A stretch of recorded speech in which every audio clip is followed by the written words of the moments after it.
Well, welcome. Thank you for being here on Equal Pay Day. So I wanted to ask you, you often have said you can't just dream big, you have to go out and do it. So what was the moment when you felt like you needed to go out and do it, and how did you feel? I was 11 years old when I knew what I wanted. It was the second time I'd played tennis at the public parks. My dad was a firefighter, my mom was a homemaker, so unless I could get free instruction, there was no way I'd ever get to play. And at the end of the first session I ever did with Clyde Walker, who I really liked right away, which I think always makes a difference, your first memory. Mm-hmm. At the end of the day, I knew I wanted to be the #1 tennis player in the world. I told my mom, Mom, I want to be the #1 tennis player in the world. And she said, that's fine. Well, you have homework and piano. And I said, no, you don't get it. So I said, I want to go home and tell Randy and my younger brother and Dad, you know. So I knew that was it. I'd found my destiny. Wow, that's amazing. And so in tennis, you were a champion for equal pay and gender equality. Well, that happened at 12 when I had an epiphany. What was your epiphany? My epiphany was I was daydreaming at the Los Angeles Tennis Club, which is major hub of Southern California tennis at the time when I was growing up, and I'm from Long Beach, California, and I was just daydreaming and I was just thinking about my sport.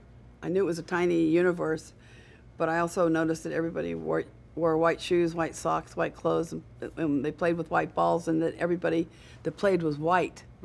And I asked myself, where's everybody else? So basically that day, I made a commitment that I would fight basically for equal rights and opportunities for everyone, equality basically for everybody the rest of my life, and that I was really lucky that I had a platform. And tennis is a global sport, so I knew I was even more blessed to have that opportunity. And we've seen that in other sports. We've run into the same kinds of issues even today. How have you seen us progress, and where do you see we need to make more progress? When you say we, do you mean women only, or do you mean no, men everyone, men, women, well, people of different races? The challenge women always have had, in women's sports particularly, is that it's like anything, you need certain things. You need long-term money investment, deep pockets, which we never have gotten compared to the men ever.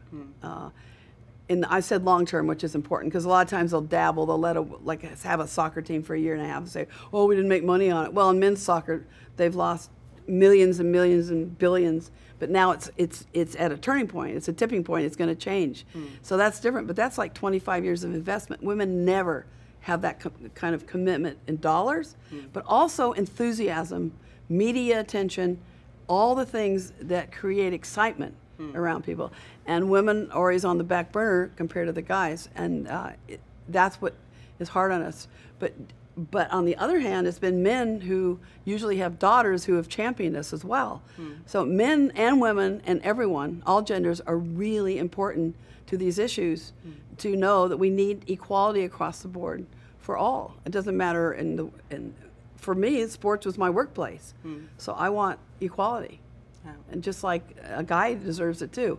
That's why Title IX, which was passed 1972 and June 23rd, was so important, because it says no sex discrimination. So any private or public high school or university that receives any federal funds had to, for the first time, had to spend it equally on men and women.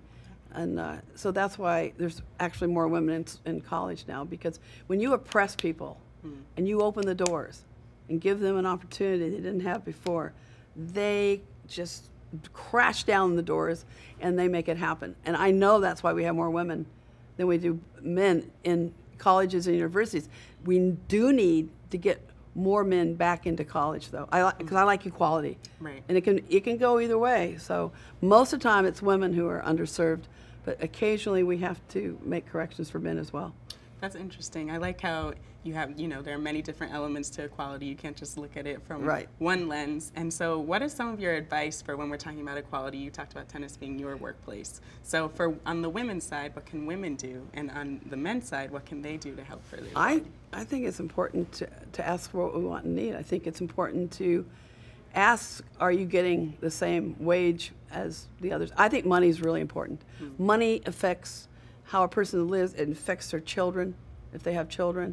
So if you're a single mother and you take home 80% or 75% or less, then your children suffer. Your whole life suffers around you. And then when you retire, which I like the word transition, I don't like the word retire, that causes you getting less than Social Security. So if you look at this lifespan of a person, when they make less, it's deprivation, and it's deprivation not only for themselves, but for their loved ones.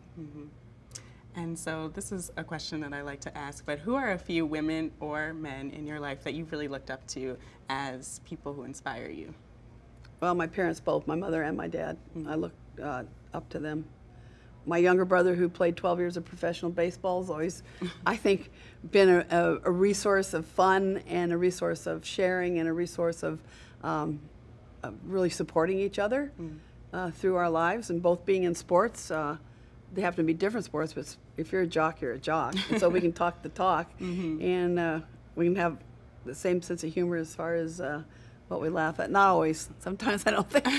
But so I think but also Reverend Bob Richards was a minister of the Church of Brethren that I attended. My family, when the time I was about 11 to 15, and he was a gold medal two-time gold medal pole vaulter. Oh, wow. And a bronze also when he was younger, in 48. So it was 48, 52, 56, he was in the Olympics. And so he won bronze in 48, 52, 56, he won the gold. And he was so inspirational every Sunday. You come out of church listening to him and you think you could do anything. And then I had 4 teachers, Mrs. Hunter in 3rd, Mr. Bamrick in 6th, Mr. Mays in 9th, and then Mrs. Johnson in my senior year in high school. And those 4 teachers changed my life. They gave me, I think they helped give me confidence. And I think girls a lot of times have confidence problems. Although boys do, they just cover it up differently because the way they're socialized. They're always told to bluff. Girls are never told to bluff. Like let's say there's a job offering and there's 10 points to describe the job. The guys will say, I'm good at 6. Oh, I'll get that job. I can do 6 of those. A girl, will look at it and go, I can do 9 of those things. God, I'm not very good at that 10th one. It's like, stop. We're taught to be perfect, and boys are taught to be brave. And it's just not fair to either one. Because nobody can be perfect, and nobody can be brave all the time. So we need to start blending into each other a lot more and being good to each other and fighting for each other. And just because a woman makes as much as you doesn't mean you're worth less in life. This is what happens, though. When people are in power, whoever is the dominant people don't like the subdominant groups to do well because they think they're losing power instead of making the world better. And actually, everybody would have more. It would create a bigger marketplace so everybody would have actually more, but they don't realize it. And it's really sad when I see that because I see people do it all the time. It's about me, narcissism, all that. It really does not make for a better world. So it's really important that we change. And then boys can't be brave, and girls need to be brave, and boys need to be brave. But we need to help each other be brave, and lean on each other.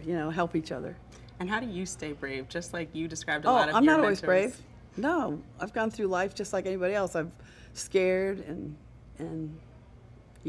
sometimes you're lonely. Sometimes, I ask myself, am I doing the right thing?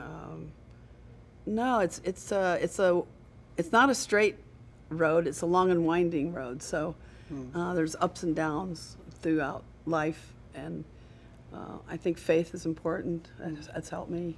Yeah. So I think each person has to go for their journey, and I think it's important to dream big and go for it. But if your dream doesn't quite pan out, that's okay. There'll be other dreams that you'll have and develop, and so don't get discouraged because. And also, what are we good at? Have the self-awareness to know what are my strengths. What am I good at? Okay, like are you a good writer? Would you like to be in broadcasting? Are you good with numbers? Are you well coordinated? Do you have a musical ear? These are the things you have to ask yourself and be self-aware, because that helps direct, I think, where you probably will tend to go. Like every time I get makeup, I ask the makeup artist, do you sketch or paint? And 99% say yes. Oh wow! So, but they're just painting my face. So it's like painting a picture or a sketch or whatever. How they picture it should look, the shadows and the lighting and all the things that go into doing a good job. But it's fascinating. No matter who I meet, it's fascinating to learn about what they do and how they think about it. I just want to end on a question to inspire people. So what do you see for equality in the next 5 years, and how can we all get there? 5 years, I don't think we have a chance. 10 years? 100 No, years? they say it's going to be, they say, there's different studies, but I just read one that says 170 years. Oh, yeah. But if the CEOs, like Mark Benioff at Salesforce, would say yes to equal pay for work, if every CEO would make a pledge today that I'm going to look at the numbers in my company and I am going to change it to equal pay. And I'm going to do that because I know when my legacy for my life is going to be really, really strong and wonderful. But if you don't do that, then when you put your head on the pillow every night, I want you to think about the people who have deprivation, that you're causing deprivation because you don't have the courage and to spend the money. Long term, the bottom line, you will make more money if you get everyone equal in the environment and the culture that's created. When somebody comes into a company like Salesforce and they know it's equal pay, that even for the men or the women, I've talked to them. I've talked to your age group. You know, we had my Billie Jean King Leadership Initiative had a symposium, and a lot of Salesforce kids were there, a lot of young people, and I talked to them, and you just see they're so vibrant and they're so happy because they know that no one is getting cheated out of anything. They know they have equal pay, and it makes a difference in the culture. And I don't understand why other CEOs don't see that and go, you know what, I'm going to do it because it's the right thing to do. It just makes the world a better place. It's so obvious. It's like, how can you not? You know, make the investment. Investing in people is the greatest investment in the world. So I don't understand why. So that should be the pledge today. Not ever have this equal pay day again, and just get rid of it. We should not have this. You know, Senator Warren said it's an embarrassment. She's correct. Well, that was very well spoken. Anyway, thank you so good luck. much. Yeah. Good luck, Allie. Let's Yeah, go thank for you. it. Thank Her you so middle much. name is Legend. Can you imagine what a great name that is? Whoa! Shoo! And we have a real legend here. So thank you so much. I just want to be a living. Living's the important word. Living legend.